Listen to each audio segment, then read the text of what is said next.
Well, so far in Chapter 5, we've talked about job analysis and the process of determining what it is a job does. We did that in order to create a job description that consists of three parts: the job content, the job context, and the worker requirements. Then we talked about how you go about finding out what a job does, and we looked at interviews, observation, and questionnaires. And then we looked at the close of the video on 4-2, actually backing up quite a ways here to start this video, the value of a good job description to the candidate, to the employee, to the manager, and to the company. Then in 5, we looked first of all at why it is important that we do recruiting correctly. We talked about things like cost efficiency and getting good candidates, about retention, about legal compliance, and about diversity in the workplace. 5-2A, we talked about the process of recruiting. We talked about some ways that we could get the tasks done if we don't fill the job when it becomes open in the short term and in the long term. We talked a little bit about contingency versus core employees and what some of the benefits and drawbacks were of using contingency employees. And then we move now into Section 2, Part B of Chapter 5. In Chapter 5, Section 2B and 2C are going to talk about options we have for recruiting internally in Section B and externally in Section C. So let's jump into Section B and talk about how we can fill positions using existing employees. That's what we refer to when we talk about recruiting internally. A lot of times it makes sense to recruit internally. We've got a position open in our organization, and who better to fill a job that is really important than with somebody we already know. We know your work ethic, we know your quality, we know your attitude, all the kind of things that there are intangibles that go in that we're taking a gamble on when we go outside the organization. And it makes sense a lot of times. Not only does it give us more options and a better sense of feeling certain about our choice, but it's positive for the folks that work here, because when they see us continually going outside the organization to fill open jobs, it's kind of discouraging. Why am I here? I'm not going to move up. They're going to go get somebody from outside to come in. So when we see people get moved up, we may be a little discouraged that it's not us moving up, but at least there's some hope that there's the possibility of moving up. I can tell you when I worked at ADP long time ago, that twice when I was working in customer service, manager positions came open within the organization, and I applied for both of them, and both times they were filled by other people. Now, I had no problem with the people they chose to promote because I thought they were very, very worthwhile. And while it was encouraging that they do promote from within, it was discouraging at times that it was never me. I actually had to leave the organization to get a foot up into a better role. But recruiting internally has a lot of positives. It has a few negatives. But let's talk about some of the options we have for determining what employees are ready to move up, and that others that are just on the brink but not quite.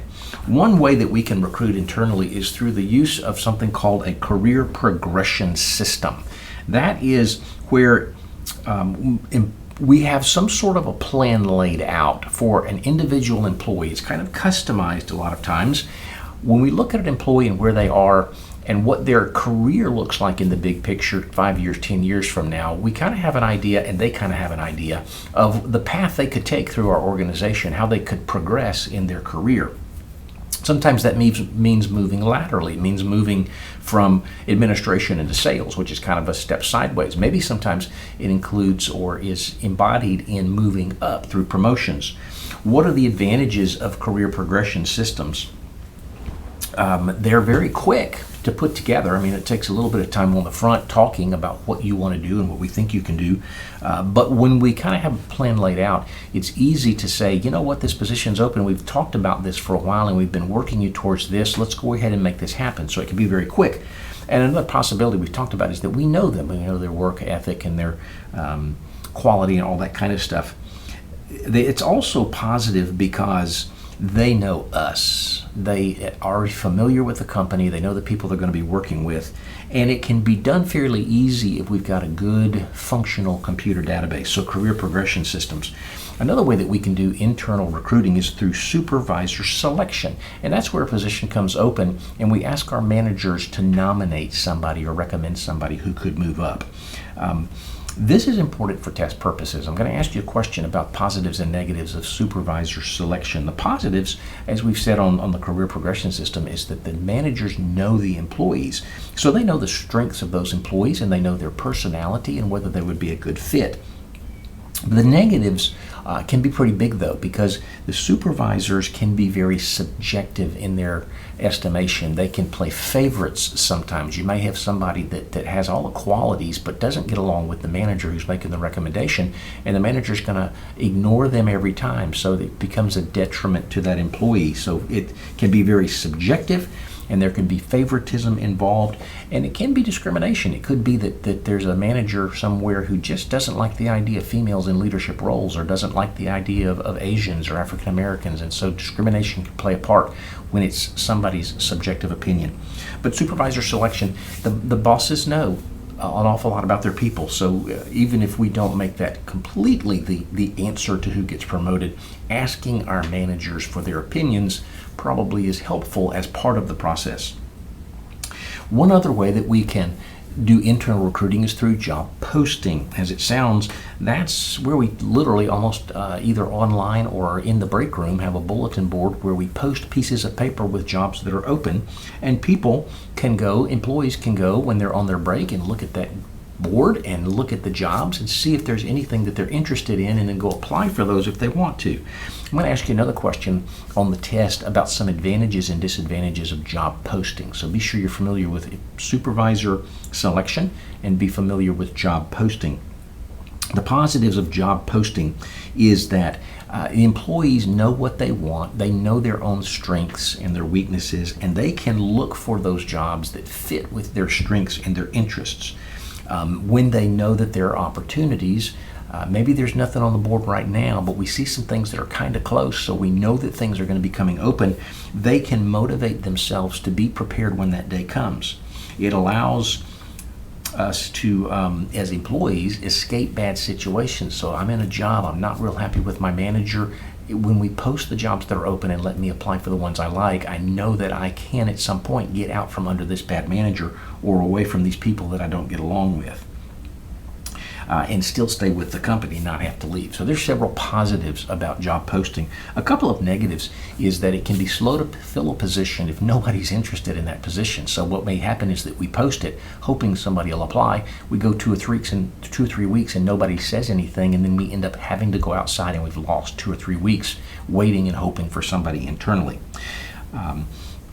It can also be challenging because the supervisor wants to fill this position with the right person. So what happens if we post this job and we wait to see who shows up and asks about it, and we get a whole bunch of people that the supervisor goes, no, not right, no, not right, no, not right, nobody is right. Then we've got a kind of a situation on our hands where we've given folks the opportunity to apply for jobs they want, and they don't fit those jobs. So it can be discouraging to people to not be pursued when they have expressed an interest.